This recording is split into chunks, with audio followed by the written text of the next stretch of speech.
அண்மை செய்தியை பார்த்து வருகிறோம். வங்கக்கடலில் நிலை கொண்டுள்ள மோன்தா புயலின் வேகம் சற்று குறைந்தது. மணிக்கு 18 கிலோமீட்டர் வேகத்தில் நகர்ந்து வந்த மோன்தா புயல் தற்போது 17 கிலோமீட்டர் வேகத்தில் நகர்கிறது. வங்கக்கடலில் நிலை கொண்டுள்ள மோன்தா புயலின் வேகம் சற்று குறைந்தது.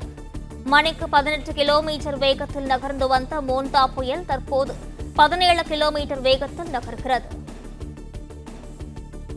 அண்மை செய்தியை பார்க்கிறோம். வங்கக்கடலில் நிலை கொண்டுள்ள மோன்தா புயலின் வேகம் சற்று குறைந்தது.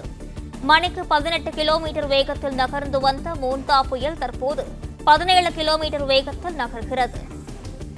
விவரங்களுடன் செய்தியாளர் மாணிக்கம் இணைப்பில் இருக்கிறார். வணக்கம் மாணிக்கம், முழு விவரங்கள். மோன்தா புயல் சென்னைக்கு 480 கிலோமீட்டர் தொலைவுல கிழக்கு திசையில வங்கக்கடலில் நிலவி வருவதாக வானிலை ஆய்வு மையம் தற்போதைய அறிவிப்புல தெரிவித்திருக்கிறாங்க. இன்று காலை 11:30 அளவுல இந்த புயலினுடைய நகரும் வேகம் மணிக்கு 17 கிலோமீட்டர் வேகத்தில் இருப்பதாக சொல்லப்பட்டிருக்கிறது. இதற்கு முன்னதாக அதனுடைய நகரும் வேகம் என்பது மணிக்கு 18 கிலோமீட்டர் வேகத்தில் இருந்தது. தற்பொழுது பகல் நேரம் என்பதனால் அதனுடைய வேகம் சற்று குறைந்திருப்பதாக சொல்லப்படுகிறது.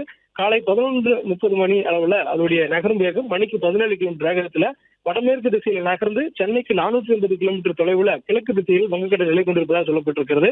இனி அதனுடைய நகரும் திசையில் மாற்றம் ஏற்பட்டு வடமேற்கு திசை என்ற அளவுல அதனுடைய நகரும் திசை என்பது நேராக வடக்கு திசை நோக்கிய வாக்கில் இருப்பதற்கான வாய்ப்புகள் அதிகம் இருப்பதாகவும் சொல்லப்பட்டிருக்கிறது. மேலும் இது அடுத்து வரக்கூடிய 12 மணி நேரங்களுக்கு பிறகாக தீவிர புயலாக வலுவிடக்கூடிய காரணிகள் வலுப்பெறக்கூடிய சாதகமான சூழல் இருப்பதாகவும் 28ஆம் தேதி காலைக்குள்ளாக இது தீவிர புயலாக வலுப்பெற்றிருக்கும் எனவும் வானிலை ஆய்வு தெரிவித்திருக்கிறாங்க. தற்போதைய சூழலில் இது சென்னைக்கு நேராக கிழக்கு திசையில் இருப்பதாக சொல்லப்பட்டிருக்கிறது.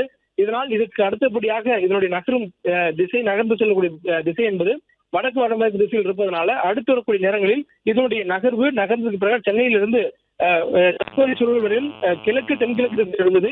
இனி கிழக்கு என்ற திசையில் சென்னைக்கு நகரும் பின்னால் மாற்றம் ஏற்படும் என்றும் சொல்லப்பட்டிருக்கிறது.